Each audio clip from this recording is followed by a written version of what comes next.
Apocalipsis capítulo 2. Hoy tenemos un mensaje especial que se titula Volviendo al primer amor. En esta sección, en el primer capítulo de Apocalipsis, vemos cómo nos introduce Juan, que está escribiendo desde la isla de Patmos, en donde fue él desterrado. Y mientras estuvo ahí, tuvo una visión de parte del Señor. Y lo primero que ve es al Señor mismo, ¿verdad? El Señor mismo con un aspecto impresionante que lo vemos en el capítulo 1, ¿verdad? Y el Señor mismo le da a Juan un mensaje para que lo escriba a 7 de las iglesias que estaban en Asia Menor. No son todas las iglesias que había ahí, pero son a las que el Señor envía estas cartas, ¿verdad? El apóstol Juan estaba ya en su edad avanzada en este momento y escribe a la iglesia de Éfeso, ya son las 7 iglesias. Las 6 últimas iglesias que están aquí en Apocalipsis las fundó Juan mismo. Éfeso no la fundó él, la fundó Pablo, pero al final él terminó siendo el pastor de esa iglesia hasta su muerte. Y cuando muere, él le sucede la iglesia a Policarpo. Pero es interesante que el Señor está hablándole a Juan acerca de las iglesias de la cual él era pastor en ese momento. Estaba siendo pastor cuando lo desterraron a Patmos, y cuando regresa de Patmos vuelve otra vez a la iglesia de Éfeso. Pero la iglesia de Éfeso fue fundada por el apóstol Pablo en su segundo viaje, al final del segundo viaje misionero. Pasó por allí por un corto tiempo, no solamente, no se quiso quedar, aunque empezó a hablar en la sinagoga. Los de la sinagoga le pidieron que se quedara más tiempo, pero Pablo ya tenía planeado un viaje a Jerusalén para estar allá durante las fiestas de Pentecostés, que quería estar allá en Jerusalén. Y dice, cuando regrese otra vez, entonces ya paso más tiempo. Y en su tercer viaje misionero, cuando llega a Éfeso, se queda ahí por 3 años, ¿verdad? Establece bien la iglesia, y después sabemos la historia, ¿verdad? Cuando termina su tercer viaje misionero, llega a Jerusalén trayendo las ofrendas de las iglesias gentiles para la iglesia en Jerusalén. Y cuando está en Jerusalén, los mismos líderes de la iglesia le dicen que se estaba hablando de Pablo, que él estaba diciendo a los judíos que apostataran de la ley de Moisés, que no tenían que guardar la ley. Y dice, mira, para que la gente se calle ese rumor aquí, te pedimos que tomes a estos 2 jóvenes que hicieron voto de raparse la cabeza, ¿verdad? Como era el voto de Nazarato, que tú pagues sus gastos de su purificación y todo esto, y en el templo, y el pagar los gastos de alguien que iba a hacer un voto era muy bien visto entre los judíos. Así la gente va a ver que tú no tienes nada, estás tú mismo guardando la ley. Y Pablo obedece, hace eso, pero cuando está en el templo haciendo esto, algunos lo ven ahí y dicen, este es el hombre que anda alborotando y que anda hablando contra el templo, contra la ley de Moisés, y creo que metió a algunos griegos aquí en el templo, cosa que estaba prohibidísima. Y toman a Pablo, lo empiezan a golpear, y después de allí, pues los romanos intervienen, termina Pablo en la custodia de los romanos, y al final es llevado a Roma, pero prisionero, ¿verdad? Porque él tiene que apelar a César por un complot que se había hecho de gente que lo quería matar. Entonces, la forma en la que llega Pablo no era exactamente como él quería llegar, pero era la forma que el Señor lo utilizó. Estuvo preso ahí un tiempo. El libro de los Hechos termina con Pablo preso en la cárcel, ¿verdad? Pero sabemos por la historia que Pablo salió de esa prisión. Pablo estuvo allí, se cree, hasta el año más o menos 63 en Roma. En aquel entonces estaba Nerón como el César. En el año 64 Nerón, sabemos, incendió Roma, ¿verdad? Y le echó la culpa a los cristianos, porque la gente se había ya estaban culpando a Nerón y estaba la cosa muy grave. Entonces él dijo, no, yo no fui, fueron los cristianos. Entonces desde allí empezó la persecución a los cristianos, y más adelante Pablo vuelve a caer en la cárcel por el año 67, ¿verdad? Y creo que fue en el año 68 que pues es sacrificado, es decapitado. Parece que fue el mismo año en donde también Pedro fue crucificado de cabeza, ¿verdad? Pero En ese viaje que él sale, en ese lapso de tiempo, ¿verdad?, donde él sale de Roma, pasa por Macedonia y deja a Timoteo como pastor encargado allí de la iglesia de Éfeso, pero más adelante, ¿verdad?, es sucedido por Juan. Entonces, Juan va a escuchar aquí un mensaje de parte del Señor Jesús para las iglesias, 6 de ellas que él fundó, y para la iglesia de la cual él es pastor, ¿verdad? Entonces es importante para él. Ahora, Éfeso era una ciudad principal de la provincia romana de Asia. Hoy es Turquía, aunque Pérgamo era la ciudad oficial, era más importante de alguna manera Éfeso. Estaba situada en las riberas del río Caistro, a 5 kilómetros de la costa, con un puerto artificial que permitía la entrada de los barcos mayores, ¿verdad?, de la época, por el valle de Caistro, y pasaban rutas al interior de allí, al oriente, de modo que era una ciudad que había llegado a ser un gran emporio, había muchísimo comercio, una ciudad muy rica, tan rica que tenían el templo de Diana, que fue una de las maravillas del antiguo mundo, ¿verdad?, de las 7 maravillas antiguas. Y este templo funcionaba como centro de ritos paganos y que degeneraban en grandes orgías, ¿verdad? Tenían prostitutas y prostitutos ahí que servían a los rituales paganos que ellos tenían ahí y andaban ahí pues en la ciudad, ¿verdad? Servía como lugar de refugio para criminales y también como un banco para los habitantes de la zona. Los sacerdotes de allí eran muy ricos y aprovechaban sacar de los visitantes la mayor cantidad de dinero posible, especialmente con la venta de esos templecillos de Diana, ¿verdad?, que es Artemisa, Diana para los griegos. Y vemos en el libro de los Hechos que hay un gran conflicto entre Demetrio y otros artesanos que se dedicaban a hacer estos templecillos de esta diosa para venderlos, porque decía, Pablo anda diciendo ahí que no son dioses los que se hacen con la mano, y empezaron a hacer todo un alboroto ahí, ¿verdad?, porque había gran ganancia en esto. Se practicaba mucho la magia negra, por lo que Dios hizo muchas maravillas por medio de Pablo, y muchos magos se convirtieron quemando sus libros. Fue una gran cantidad de libros de magia. Eso está en Hechos 19, del 11 al 20. Dice que se la vendieron en 50,000 denarios, piezas de plata, que al valor actual más o menos equivale como a $107,250. Tenía una biblioteca grandísima, tenía más de 200,000 rollos escritos a mano. Ahora, ya dijimos la iglesia de Éfeso, como la forma el apóstol Pablo, la deja plantada allí, después entró Timoteo y después termina con Juan cuando estamos aquí en el capítulo 2, ¿verdad? Entonces es la primera iglesia a la que el Señor escribe y es en donde nos vamos a enfocar. Cuando nosotros observamos esta iglesia, vamos a ver que es una iglesia ejemplar. Vamos a leer del versículo 1 al versículo 7, que es el mensaje a la iglesia de Éfeso. Dice así: escribe el ángel de la iglesia en Éfeso. Esto dice el que sostiene las 7 estrellas en su diestra, el que anda en medio de los 7 candeleros de oro o candelabros.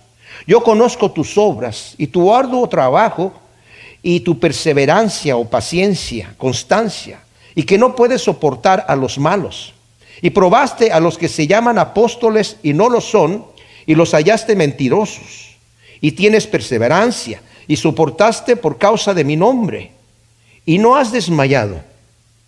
Pero tengo contra ti que has dejado tu primer amor. Recuerda por tanto de dónde has caído, y arrepiéntete y haz las primeras obras. Pues si no, yo iré a ti y quitaré tu candelabro de su lugar, a menos que te hayas arrepentido. Sin embargo, tú tienes esto, que aborreces las obras de los nicolaitas, las cuales yo también aborrezco. El que tiene oído, oiga qué dice el Espíritu a las iglesias. Al que venza, le daré a comer del árbol de la vida que está en el paraíso de Dios. Ahora, cuando nos dice aquí, escribe al ángel de la iglesia en Éfeso, la palabra ángel en griego es ángelos, que literalmente significa mensajero. No le está escribiendo a un ángel, a un ser espiritual, porque un ser espiritual no necesita una carta apostólica para saber lo que Dios está comunicando, ¿verdad? Sino el ser espiritual ya sabe, escucha lo que el Señor está diciendo en donde esté, ¿verdad? Pero el detalle es que también significa al pastor de la iglesia, y en ese caso el pastor es Juan mismo, ¿verdad? Entonces Juan en este momento tal vez no sabe lo que está pasando en la iglesia de Éfeso, pero el Señor le está comunicando, ¿verdad?, lo que está sucediendo ahí. Era una iglesia ejemplar. Y tiene un detallito, dice, pero has dejado tu primer amor. Pero era una iglesia ejemplar. Bueno, vamos a ver este detallito que el Señor menciona aquí. Porque yo les digo una cosa, lo que vemos en la iglesia, por ejemplo, el apóstol Pablo, cuando después de que funda la iglesia en Éfeso y después recorre Macedonia, según lo vemos en el libro de los Hechos, ya cuando termina de recorrer Macedonia, no regresa a Éfeso para despedirse de los ancianos allí, sino que está en el puerto de Mileto y desde allí manda llamar a los ancianos de Éfeso y ellos vienen hasta allá para pues hablar las últimas palabras que les está diciendo el apóstol Pablo, ¿verdad? Pero dice, por ejemplo, en el versículo 29 del capítulo 20 de Hechos: yo sé que después de mi partida entrarán entre vosotros lobos feroces que no perdonan al rebaño, y de entre vosotros mismos se levantarán hombres que hablan perversidades para arrastrar a los discípulos tras sí.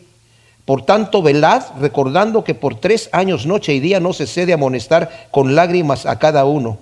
Y ahora os encomiendo a Dios y a la palabra de su gracia, que puede edificar y dar herencia a todos los santificados. O sea, Pablo les está advirtiendo, dentro de ustedes mismos se van a levantar gente que van a traer doctrinas raras. Y aquí está mencionando a unos, obviamente, que traían una doctrina rara que el Señor dice, yo también los aborrezco. Y ustedes, qué bueno que los aborrecen, que son estos nicolaitas. Vamos a explicar un poquito más cuando lleguemos otra vez aquí. Pero lo que quiero que veamos aquí, el Señor dice primeramente, y esto es importante, esto dice el que sostiene las 7 estrellas en su diestra, el que anda en medio de los 7 candeleros. En el capítulo anterior, el capítulo 1, si vuelven el versículo 20, el último versículo, dice, el misterio de las 7 estrellas que viste en mi diestra y los 7 candelabros de oro. Las 7 estrellas son los ángeles de las 7 iglesias. Y los 7 candelabros son las 7 iglesias. Dice, yo soy el que sostiene, ¿verdad?, estas estrellas en mi diestra. Y la palabra sostiene quiere decir que la sostiene con fuerza. Nos sostiene a nosotros, es lo que está diciendo. Sostiene a nosotros que somos la iglesia, no solamente al pastor de la iglesia, sino al representante, pero obviamente está incluyéndonos a nosotros, porque el Señor nos dice en el Evangelio de Juan, ustedes son mis ovejas y yo las tengo, y nadie, están en mi mano. Mi Padre me las ha entregado y están en mi mano, y nadie las puede arrebatar de mi mano. Dice, y el Padre es mayor que yo, y Él también las tiene en su mano, y nadie las puede arrebatar de la mano de mi Padre. O sea, estamos seguros en la mano del Señor Jesús. Y es lo que está diciendo aquí. Estoy hablando, yo tengo las 7 estrellas y las estoy sosteniendo fuertemente, y ando en medio de los candeleros de oro. O sea, mi presencia está allí en la iglesia. Como dije la vez pasada en la introducción que di del mensaje de Rudy, que también era prácticamente en resumen lo que estamos viendo hoy, que el Señor Jesús está aquí. Él dijo, donde 2 o más estén en mi nombre, yo estoy ahí en medio de ellos.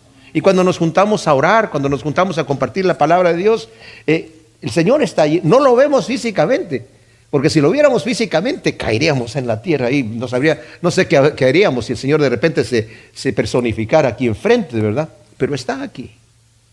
Y a veces eso no lo tomamos, no le damos el peso. Cuando venimos a la iglesia, a veces venimos a ver cómo me van a entretener a mí, a ver si me gustó, a ver si me hicieron reír, a ver si me hicieron una cosa, llorar o sentir aquí o sentir allá, ¿verdad? En vez de darnos cuenta que venimos aquí a congregarnos, ¿verdad?, para también no solamente adorar a Dios, que significa, la adoración significa cantar, significa orar, significa escuchar la palabra de Dios, significa también venir con la mentalidad de, Señor, ¿qué puedo yo hacer ahora que voy a la congregación, a la iglesia? ¿Cómo puedo ministrar? Fijarme por alguien que esté decaído.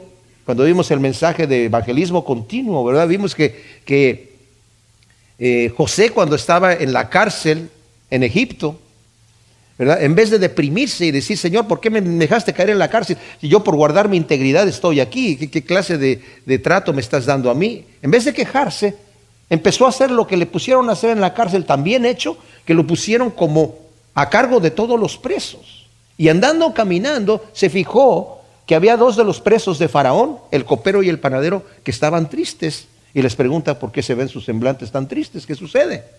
¿Y cómo se dio cuenta? Porque andaba mirando. Nosotros, si a veces venimos de la congregación y no nos fijamos, ¿verdad? Señor, ¿cómo me puedes utilizar? Empezar a ver cuando nos saludamos, está todo bien, ¿verdad? Y realmente interesarnos los unos por los otros, ¿verdad? Y eso es algo que le podemos pedir al Señor. Señor, ¿cómo puedo yo funcionar? Soy parte de este cuerpo, soy miembro de este cuerpo. ¿Cuál es mi función dentro del cuerpo de Cristo, ¿verdad? ¿En qué puedo yo servir, Señor? Bueno, vamos a ver aquí que el Señor les dice, en el versículo 2, yo conozco tus obras. El Señor conoce nuestros corazones. No hay cosa oculta que esté a los ojos de Dios. Él sabe exactamente nuestro corazón. Incluso conoce la intención de nuestro corazón. La Escritura dice que vamos a ser juzgados, nuestras obras van a ser juzgadas por la intención de nuestro corazón. Y es de lo que se trata este mensaje que está dando a la iglesia de Éfeso, la intención de nuestro corazón. Por fuera se puede ver mucho trabajo, por fuera se puede ver que las cosas están funcionando perfectamente bien. Pero si la intención de mi corazón no es correcta, cuando esa obra sea probada por fuego, se va a quemar, como hojarasca, como madera, como heno, ¿verdad? Porque el corazón, la intención es lo que va a determinar la obra en sí mismo, lo que es, no tanto en sí la obra. Pero el Señor dice, yo conozco tus obras, y va a decir, y tu trabajo duro, tu arduo trabajo, que quiere decir, tu trabajo que hasta estar extenuado. Te estás trabajando hasta no poder. No es un trabajo así más o menos, es un trabajo duro. Eso es lo que el Señor le está diciendo a la iglesia de Éfeso. Yo conozco lo duro que tú estás trabajando y tus obras. Y tu perseverancia, o sea, eres constante, estás perseverando, no aflojas. Fíjense estas cosas. Y que no puedes soportar a los malos. O sea, tienes discernimiento, tienes primero un celo por cuidar que no se soporte la maldad allí. No estás permitiendo eso. Qué triste ver hoy, por ejemplo, las cosas que están sucediendo en la iglesia del siglo XXI. Hay iglesias que aceptan la perversión del homosexualismo, por ejemplo, como si fuese algo aceptable. Pero no es aceptable para Dios. La Escritura lo condena radicalmente porque es una perversión. Pero hay gente que dice, bueno, es que ya los tiempos han cambiado. Por supuesto que han cambiado, pero Dios no cambia nunca. El cielo y la tierra pasarán, pero su palabra no pasa, ¿verdad? Y los valores que están aquí son valores eternos. Entonces dice, no soportas a los malos, probaste a los que se llaman apóstoles y no lo son. Más adelante se dicen apóstoles, son una sinagoga de Satanás, le dicen otro mensaje, ¿verdad?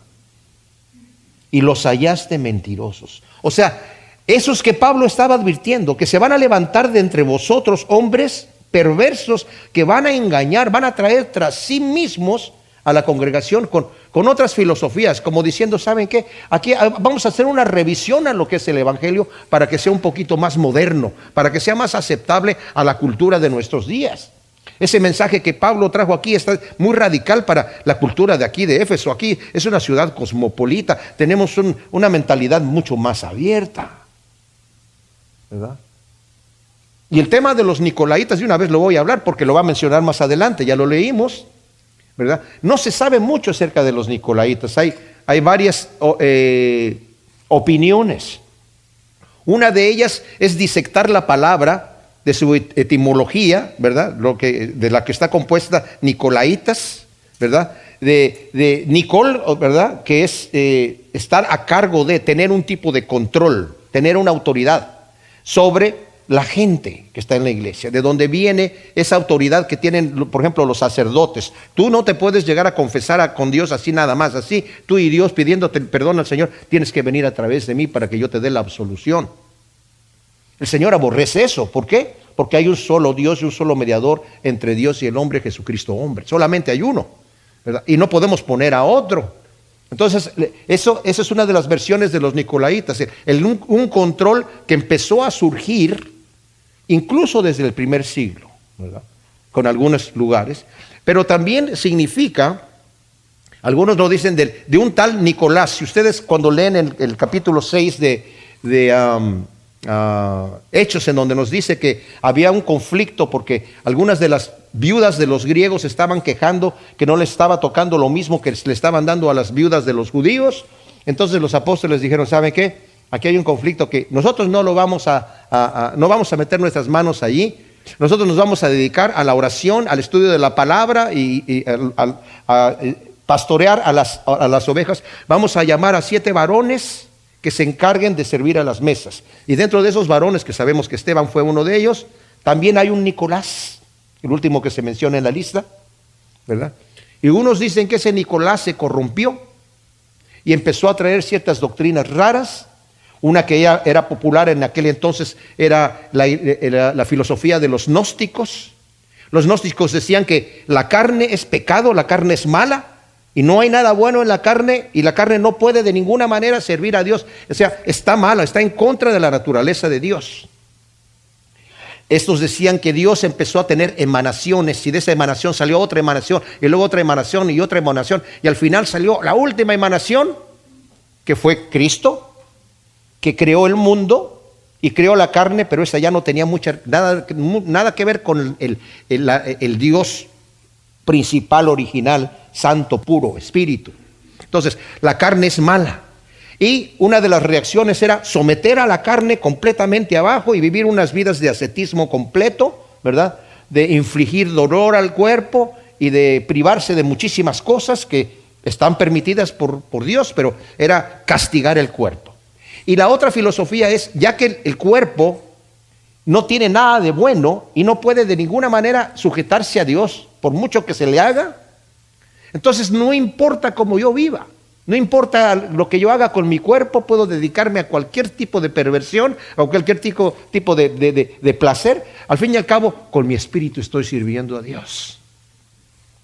Y esos eran los dos puntos opuestos que tenía. Eso es lo que se cree de los nicolaitas. Bueno, volviendo aquí a lo que el Señor está diciendo, dice, versículo 3, y tienes perseverancia, nuevamente, es esa palabra, te estás perseverando constantemente, y soportaste por causa de mi nombre y no has desmayado. Otra versión, creo que la Reina Valera dice, por amor de mi nombre. O sea, ¿por cuál causa han estado soportando? Por amor del nombre de Cristo Jesús. Hasta allí, mis amados. Y la otra cosa que aborreces a los nicolaitas, que después le dice el Señor, como yo también los aborrezco. Hasta ahí vemos que la iglesia es una iglesia perfecta. Ojalá nuestra iglesia fuera así, la verdad. O sea, una iglesia tremenda. Tiene todas las obras, tiene todas las funciones, están arduamente trabajando hasta estar extenuados y no aflojan para nada. Están dando completamente ahí con el mazo todo el tiempo. Y no han aflojado. Hasta allí decimos nosotros que perfecto. Pues ¿de qué se queja entonces el Señor? Pues fíjese de qué se queja. Versículo 4. Pero tengo contra ti que has dejado tu primer amor. Y le dice, recuerda por tanto de dónde has caído y arrepiéntete ya en las primeras obras, pues si no, yo iré a ti y quitaré tu candelabro de su lugar a menos que te arrepientas. ¡Wow! Esta es una cosa tremenda. O sea, el Señor le está diciendo, dejaste tu primer amor. Y podemos decir, bueno, Señor, es un detallito. Es un detallito comparado con todas las demás obras que tienen y todas las cualidades que tienen. Dejaste tu primer amor. Ay, Señor, no seas exagerado, ¿verdad? No seas exagerado.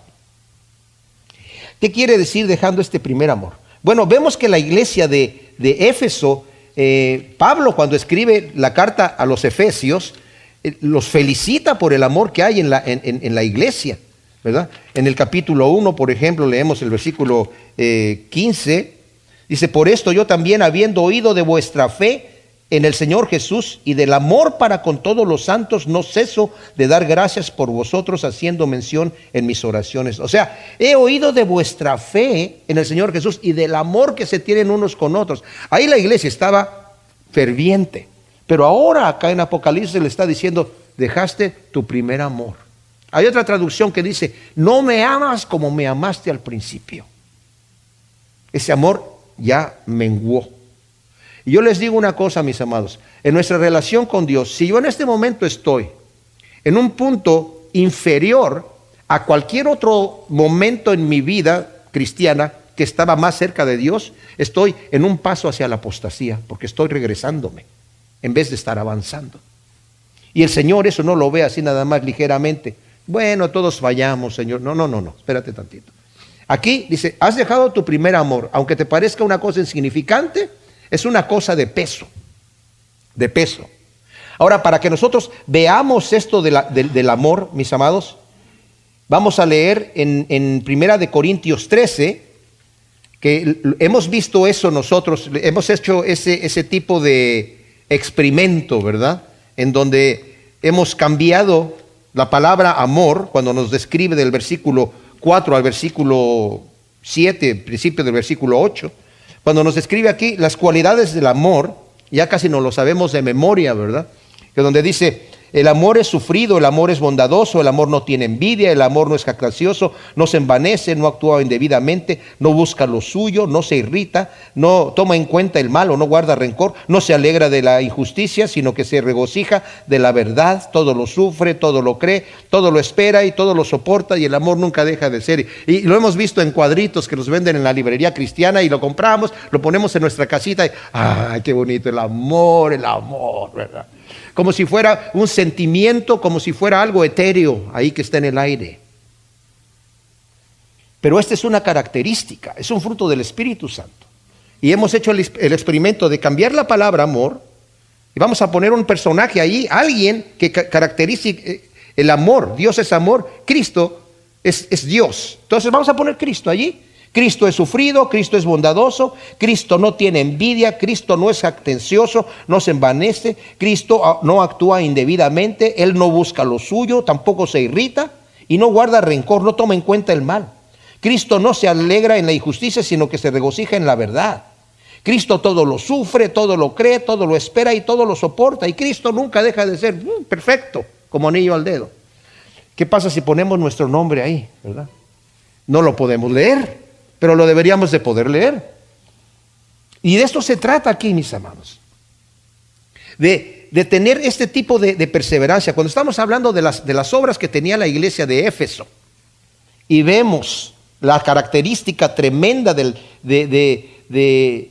que tenían ese arduo trabajo, de que estaban constantes. Lamento decir, ¿verdad?, que en la mayoría de las iglesias, el 75% son mujeres.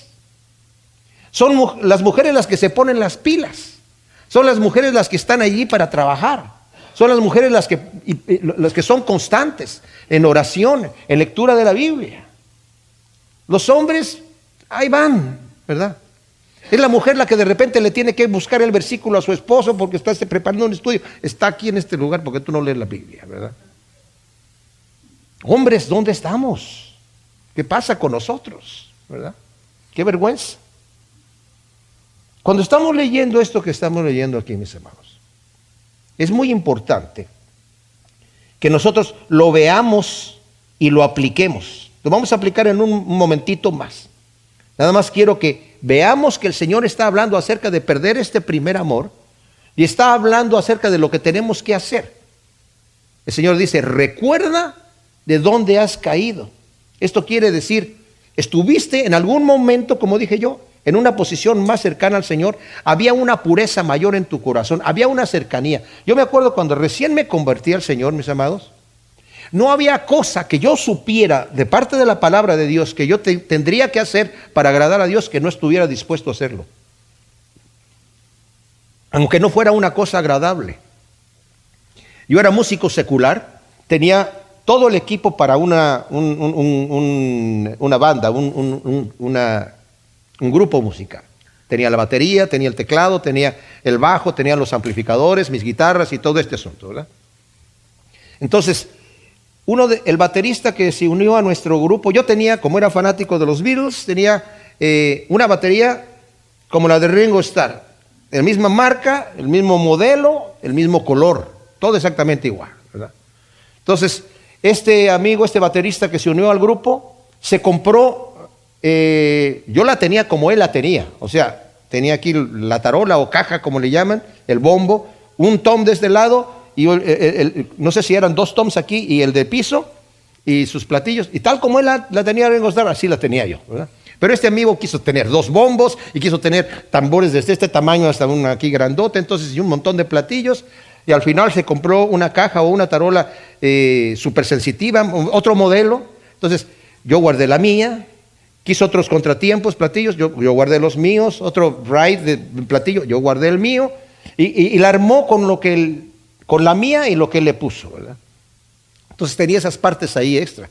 Y un día llegó un baterista, amigo mío, dice, estoy en un conflicto, ¿verdad? Estoy necesitado y yo necesito, mira, sé que hay unas partes de tu batería que tú ya no usas, ¿verdad? Quiero saber si me las puedes vender. Y yo estaba recién convertido, conociendo el versículo que dice, al que te pida, dale. Dije yo, bueno, ¿realmente los necesitas? Sí, no, yo estoy muy necesitado de ver. Llévatelos. Pero ¿cuánto me vas a cobrar? Nada, llévatelos. Porque Cristo dice, al que te pida, dale. Este amigo agarró las cosas y dijo, ay, Alejandro ya se volvió loco. Alejandro se hizo cristiano, pídanle lo que quieran, ¿verdad? Y de repente, ay, me gustó tu auto, ay Señor, ¿por qué? Bueno, date. No, ¿verdad? Después me di cuenta que, bueno, el Señor le está diciendo eso en el contexto del amor a los enemigos. O sea, si alguien te pide algo y a tu amigo se lo darías por ser tu amigo, pero a tu enemigo no, dáselo también. Ese es el contexto, ¿verdad? No es cualquier cosa que me vengan a mí a pedir, ¿verdad? Ahí está, ¿verdad? Qué bonita casa tienes, ¿no? ¿Me la regalas? No, perdón, ¿verdad? El detalle, bueno, ¿a qué voy con esto? El celo que estaba en mi corazón era, Señor, lo que tú me pidas hacer, eso lo quiero hacer, porque sé que es lo que tú quieres que yo haga, ¿verdad? Pero ya después, ya somos más sabios, ahora somos más conocedores, nunca tan beato, nunca tanto, ¿verdad? Entonces hay que medirse, ¿verdad?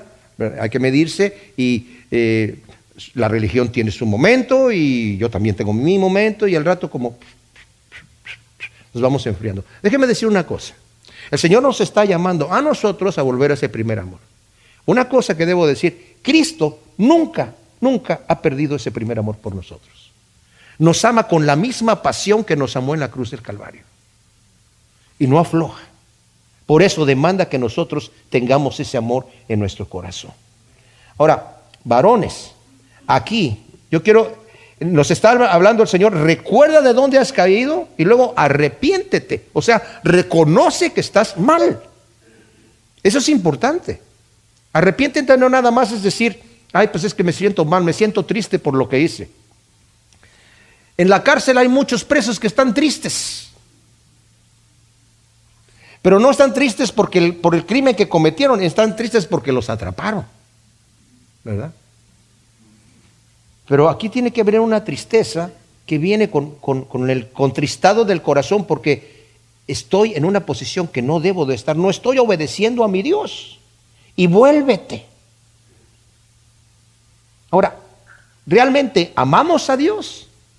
Hazte la pregunta, ¿realmente amo yo a Dios? Porque todos decimos, no, yo sí amo a Dios. Al que no amo es ese tipo que está ahí o esa tipa que está allá, ¿verdad? Porque ese no me caiga. Pero Dios es Dios, oye, el Señor, yo lo amo. Al que no puedo tragar es a acá, ¿verdad? A mi esposa, a mi esposo. Voy a hablar especialmente de la familia, que es donde está el núcleo, es en donde nos fogueamos, es en donde somos probados. Primera de Juan 4:20 dices, tú dices que amas a Dios a quien no ves y aborreces a tu hermano o a tu hermana a quien sí ves. Te engañas, eres un mentiroso. Porque el amor que es vertical tiene que manifestarse a nivel horizontal, así, a nuestro nivel, en todas las áreas, en el área del hogar. En Efesios 5 del 21 al 33 nos da instrucciones Pablo acerca de cómo debemos nosotros los maridos amar a nuestras mujeres y cómo nuestras mujeres tienen que someterse a los maridos en amor también. Sométanse unos a los otros en amor. ¿Y qué quiere decir esto? Cuando le dice al marido, tienes que amar a tu mujer como Cristo amó a la iglesia y se entregó a sí mismo por ella. Cristo dice, como quieres que yo te perdone, tú tienes que perdonar. Perdónanos como nosotros perdonamos a los que nos ofenden. Tú no puedes decir, bueno, es que yo quiero que Dios me perdone, pero yo sí, no tan fácil, ¿verdad? ¿Queremos que Dios nos perdone así? No tan fácil, ¿verdad? En inglés hay un dicho que dice, voy a enterrar el hacha, pero voy a dejar el mango fuera. Por si acaso, ¿verdad? La necesito otra vez, ¿verdad? Mi mamá decía, yo Yo perdono, pero no olvido. ¿Te imaginas que el Señor te diga así? Yo te perdono, pero no olvido. Cuando llegas al reino de Dios, mira, ahí viene Alejandro. Cuidado. No, yo quiero un perdón completo. Y el Señor dice, bueno, arrepiéntete y vuélvete a las primeras obras. O sea, tienes que, en este caso, quiero sobre todo enfatizar a los maridos, ¿verdad? Porque muchas veces tenemos esta situación, y lo he visto mucho en varios matrimonios. Es que yo podría amarla si ella hiciera cualquier cosa. Pero como ella no es ese cambio, pues, ¿qué quieres que haga? Posible, ¿verdad? Primera de Pedro, el Señor nos dice en capítulo 3, versículo 7, marido, trata a tu mujer como a coheredera del reino de Dios, como a un vaso más frágil, más delicado, más fino. Porque de otra manera, si eres duro, tus oraciones no son escuchadas por Dios. Si quieres que en el momento de Diosito Santo yo te pido, el Señor dice, estás maltratando a mi hija, ella es coheredera, yo morí por ella en la cruz. Esto va para los dos lados, pero yo me estoy enfatizando a los hombres aquí. Con el prójimo, Mateo 7:12 dice el Señor, lo que quieras que los demás hagan contigo, hazlo tú con ellos. Esa es una manifestación de amor, independientemente de quién sea. En Mateo 5 del 43 al 48 dice, tu enemigo ora por él, bendícelo si te maldice, busca por su bien. Que de repente de tanto amor que tú estás mostrando a él, al rato ya no lo odias, lo amas y estás viendo por su bien, estás viendo por su beneficio, estás orando por su salvación. El Señor hizo eso con nosotros. Dice que siendo nosotros enemigos de Dios, Cristo murió por nosotros. Siendo nosotros enemigos, Él nos amó hasta la muerte para hacernos sus amigos y para hacernos sus hijos. Y uno de los que voy a estar enfatizando aquí, mis amados, hacia el pecador, el amor hacia el pecador. Voy a leer aquí de 2 de Corintios, capítulo 5. El apóstol Pablo nos dice en el versículo 14, porque el amor del Mesías nos constriñe. O sea, el amor de Cristo me impulsa, me obliga. ¿A qué? A hablar de Cristo para otras personas. O sea, Cristo quiere que su palabra corra. Él vino a dar su vida por nosotros para salvarnos, para reconciliarnos con Dios, ¿verdad? Y cuando sabemos que Cristo, como dice aquí, el amor de Cristo nos constriñe sabiendo esto, que si uno murió por todos, entonces todos murieron. Y por todos murió para que los que viven ya no viven para sí, sino para aquel que murió y resucitó por ellos. Y luego dice en versículo 17, de modo que si alguno es nueva criatura en el Mesías, las cosas viejas pasaron, he aquí son hechas nuevas. Todo esto proviene de Dios, quien nos reconcilió consigo mismo por el Mesías y nos confió el ministerio de la reconciliación. Esto es, que Dios estaba en el Mesías reconciliando al mundo consigo mismo, no tomándoles en cuenta sus pecados, y puso en nosotros la palabra de la reconciliación. Así que somos embajadores en el nombre del Mesías. Fíjense, el Señor está diciendo aquí, nos encomendó a nosotros el ministerio de la reconciliación. ¿Qué es esto? Quiere decir el ministerio de reconciliar al pecador con Cristo Jesús, con Dios. Evangelizar, compartir el evangelio con otras personas. Y además dice, te ha hecho embajador. Ya tienes un cargo divino de parte de Dios para que lleves su palabra. Como dice Pablo, eres un vaso de barro que contienes ese tesoro que es la palabra de Dios, para que lo comuniques, para que no te avergüences del evangelio, sino que lo comuniques a otras personas. Para que si tienes amigos, dice, mire, yo quiero que vengas a escuchar, que vengas a nuestra congregación, que conozcas lo que los cristianos somos, cómo somos, y escuches la palabra del Señor. Y lo que podamos nosotros comunicar, lo comunicamos. Y dice, nosotros también somos embajadores, dice Pablo, así que como si Dios rogara por medio de nosotros, les rogamos en el nombre del Mesías, reconcíliense con Dios. Y luego nos dice el tremendo versículo 21, tremendísimo. Al que no conoció pecado, Por nosotros lo hizo pecado para que nosotros llegáramos a ser justicia de Dios en él. ¡Qué tremenda cosa! Cristo Jesús vino a morir por nosotros y a veces me da la impresión que lo tomamos muy a la ligera. Bueno, yo ya soy salvo. Qué bonito, gracias Señor, ¿verdad? Hasta ahí, yo realmente no sé comunicar muy bien, no soy muy bueno con palabras y eso se lo dejo a otras personas que son evangelistas, ¿verdad? Que ellos se dediquen a compartir. Como dice ya Rudy, y dices, bueno, ¿y cómo le hago? ¿Qué digo?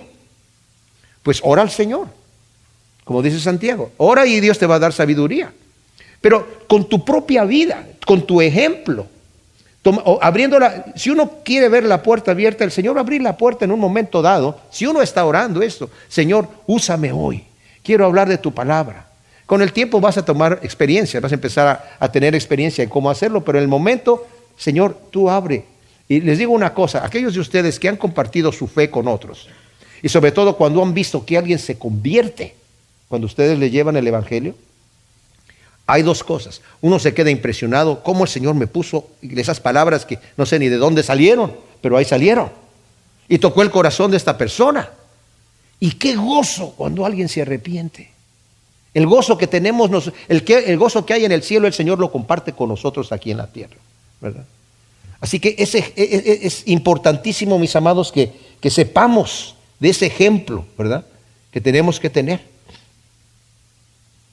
De cómo ese celo de poder llevar ese amor de Cristo, ese primer amor, que al principio cuando nos convertimos no nos podía parar nadie de estarle compartiendo a toda la gente, ¿verdad? Decirle, ¿sabes qué? No, lo que encontré a Jesús, aunque no quisieran escuchar, pero le seguíamos, al rato ya como que bueno, nadie quiere escuchar, ¿para qué me esfuerzo?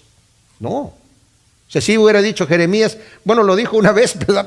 Pero dice, tu palabra me quemaba, no podía quedarme callado. Eso necesitamos, ese tipo de primer amor en nuestro corazón, que la palabra de Dios nos queme.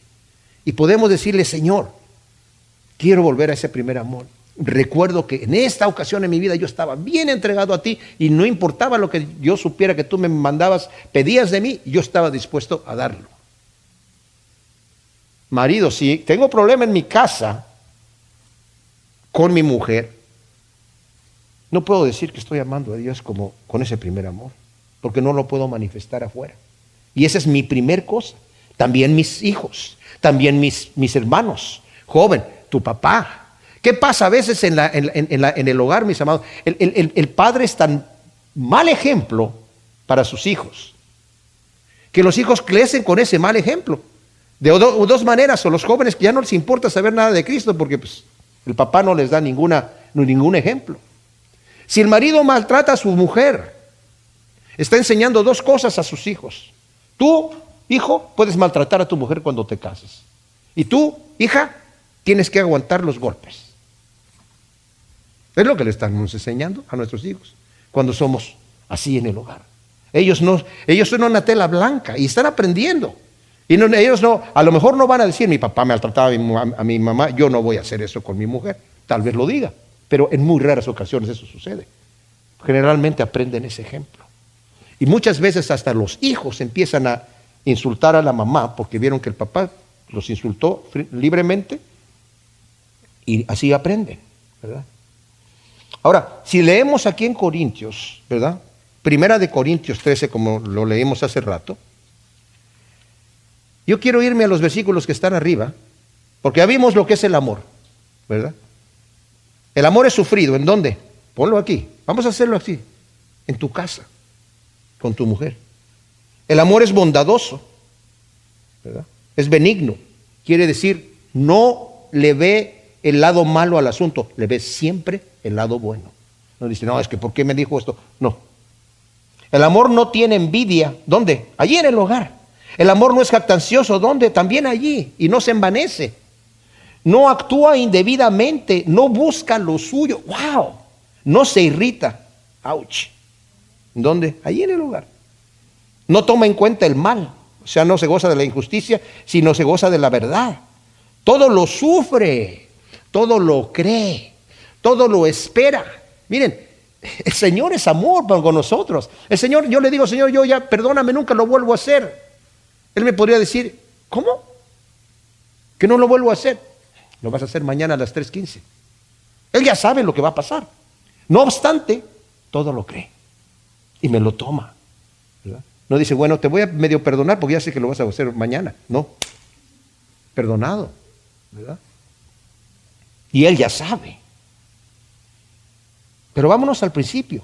Si yo hablara lenguas humanas y angélicas y no tengo amor, vengo a ser como el bronce que resuena o el címbalo que retiñe. O sea, si tengo ese don de lenguas, no solamente humanas, sino también angélicas. Si no tengo amor, hago puro ruido. Si tuviera profecía, que Pablo lo dice en el capítulo 14, que busquemos todos los dones, pero sobre todo que profeticemos. ¿Qué quiere decir? Que me deje ser usado por Dios para hablar su palabra. No necesariamente una profecía de que lo que va a pasar acá o lo que va a pasar allá. Si entendiese todos los misterios y toda ciencia, y tuviese toda la fe de manera que removiera montañas y no tengo amor, nada soy. ¿Qué quiere decir esto? Si Salomón tenía toda la sabiduría que el Señor le dio y escribió libros de muchas cosas, de mucha ciencia, pero no lo conocía todo. Pero si yo, por medio del poder del Espíritu de Dios, me las sé todas. Conozco todos los misterios y toda ciencia. Cristo dijo, el que le dijera a esta montaña, vete de aquí al mar, sería hecho. Y todos sabemos que Dios no estaba mintiendo, que el Señor no estaba mintiendo, lo creemos. Pero si yo les digo a ustedes, a ver, con la fe, ¿quién quiere mover? Ya no digamos la botellita, la tapita nomás de la botellita. Por fe muévanla de aquí a 10 centímetros. No creo que nadie le va a venir a echar ganas ahí, ¿verdad? Porque aunque lo creemos, no tenemos esa fe. Pero si yo ya la tengo, ando transformando la geografía del mundo y todo eso, tengo todos los misterios de los cielos y no tengo amor, de nada me sirve. Y si aún entrego mi cuerpo, reparto mis bienes para ayudar a mi prójimo y entrego mi cuerpo en martirio y no tengo amor, nada soy, de nada me sirve. ¿Qué quiere decir esto? A la iglesia de Éfeso el Señor le está diciendo, tienes todas estas cosas, pero te falta. Nosotros ni siquiera podemos decir que tenemos todas las cosas que tenía la iglesia de Éfeso. Pero el Señor dice, con ese primer amor, ¿saben cómo es el primer amor? Miren, imagínense que están escribiendo ahí en su papel un 0, y luego de derecha a izquierda, ¿verdad? Del papel. En el extremo derecho, 0, 0, 0, 0, 10 ceros allí, pum, pum, pum, pum, pum, pum. ¿Cuánto tenemos allí? 0, ¿verdad? Le ponemos un 1 estratégicamente al principio y toda esa cantidad cambia. Aquí les está diciendo el Señor, ustedes tienen todas estas cosas, pero sin el amor que han perdido, no tienen nada. Porque si pueden hacer todas estas cosas y no tienes amor, nada es, nada soy, nada he hecho, nada vale. Ese amor tiene que estar estratégicamente al principio, la intención de mi corazón. Entonces sí, me va a ser fácil por el poder de Dios amar a mi esposa con ese amor porque tengo ese amor, amar a mis hijos con ese amor porque tengo ese amor, amar a mis padres con ese amor porque tengo ese amor, amar a mis hermanos y a mis hermanas, amar a mi enemigo porque tengo ese amor de parte de Dios en mi corazón. Ese primer amor el cual he dejado. Ahora fíjense, hay gente que dice, ay, pues yo ya perdí ese primer amor, ya lo perdí. El amor no se pierde, mis amados. El amor se deja. Se deja. El amor está allí. Hay gente que dice, mi esposo, yo no sé, ya ese amor ya se fue, ya no lo tengo, ¿verdad? Y me ha hecho tantas que ya se fue el amor. No, ese amor no se ha ido, ese amor lo dejaste, porque escogiste dejarlo. Pero ahí está, para volver a Él, tienes que regresarte al camino y vuélvete en el principio. Les comentaba que en el libro del Progreso del Peregrino, los que no lo han leído, se los recomiendo que lo consigan y lo lean. Buenísimo, buenísimo. Y es un libro que hay que leer varias veces, ¿verdad? Algunos dicen que es el segundo libro después de la Biblia que uno tiene que leer, pero de cualquier manera, en ese está el carácter cristiano. Cada persona tiene el nombre de lo que es, y cristiano va rumbo a la ciudad celestial y tiene que andar por un camino que es el camino recto, el camino angosto, pero de repente se desvía, y cuando se desvía tiene que sufrir las consecuencias, y aunque haya caminado un largo trecho, para volverse al camino angosto no puede brincarse la barda nada más, tiene que regresar al punto de donde salió. Y es lo que el Señor está diciendo aquí, tienes que regresarte. Tú ya crees que eres muy maduro, que ya has crecido mucho en el Señor, que ya tienes todas las respuestas por lo menos de tu conflicto, de tu problema. tienes que regresarte al punto de donde partiste, donde sabías que necesitabas estar en ese primer amor y eras inocente. No le veías el mal a nada. Continuabas, Señor, lo que tú me digas que haga, eso es exactamente lo que yo voy a hacer. Vuélvete a ese primer amor. Y luego concluye diciendo, si no, iré a ti y quitaré tu candelabro de su lugar a menos que te arrepientas. ¿Qué quiere decir esto? Si no, voy a quitar mi presencia de esta iglesia. ¿Cuántas iglesias, si han viajado, algunos de ustedes han viajado a Europa, podemos ver, por ejemplo, en Inglaterra, en Escocia, iglesias tremendas, no solamente allá, acá también, que ya la iglesia se murió. Y uno dice, ¿y qué pasó aquí? Como estaba escuchando a un pastor escocés. Muchos americanos me dicen, bueno, ¿y qué pasó allá en Europa? Vimos muchas iglesias vacías ya, algunas las convirtieron en discotecas, otras las vendieron, las más chiquitas como departamentos, y por fuera está la iglesia, pero por dentro ya esa gente, ¿qué pasó con eso? Dice, espérate un ratito y vas a encontrar qué es lo que pasó, porque eso está pasando acá. ¿Por qué? Porque cuando no volvemos al primer amor, el Señor dice, no te vas a arrepentir, voy a quitar mi presencia de tu lugar, me voy por otro lado. Nadie empezó una congregación pensando, esta congregación solamente va aquí a durar 15 años. Está hecho para eso, ese es el proyecto. Nadie empieza una congregación así. Así que tenemos esta advertencia. El que tiene oído, oiga lo que el Espíritu dice a las iglesias. Al que venza, le daré a comer del árbol de la vida que está en el paraíso de Dios. La recompensa es tremenda. Va a comer del árbol de la vida que está en el paraíso. La palabra paraíso viene de Persia, que significa el parque, el jardín de Dios. El Señor dice, el que venza. ¿Qué quiere decir esto? Pues quiere decir que tenemos la capacidad de hacerlo. Porque si no, el Señor no nos daría ese tipo de mandato. No sé, Señor, ¿cómo que el que venza? Pues tú sabes que la lucha es dura. No, yo te estoy dando todo el equipo. La armadura de Dios está toda allí. Está todo el equipo a tu disposición. Si tú no vences, es porque no quieres es porque no te quieres arrepentir. Porque para arrepentirse tienes que tener un corazón quebrantado. Tienes que reconocer que estás mal. Tienes que recordar primeramente de dónde has caído y reconocer, he caído, he dejado mi primer amor. Mis amados, yo no predico nada que no me predique a mí mismo primero. ¿Ok? Así que yo soy el primero que tengo que estar aquí. El arrepentimiento, y con esto concluyo, mis amados, no es un hecho del pasado. No pensemos, bueno, es que el arrepentimiento es el proceso por medio del cual yo entré a la fe, a reconocer mi pecado, a pedirle al Señor que me perdonara y ahora ya soy cristiano y eso ya está listo, eso ya me arrepentí, eso ya quedó atrás. El arrepentimiento es un hecho constante. Me tengo que estar arrepintiendo constantemente.